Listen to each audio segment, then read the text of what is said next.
গতকাল অনুষ্ঠিত হয়ে গেল তারা মায়ের বার্ষিকী উৎসব।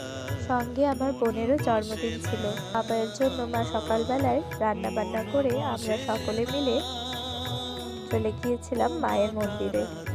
ওখানে গিয়ে আমরা ভোগ গ্রহণ করে বোনের শ্বশুর বাড়িতে গিয়েছিলাম। সবাই মিলে মহানন্দে মায়ের ভোগ গ্রহণ করেছি।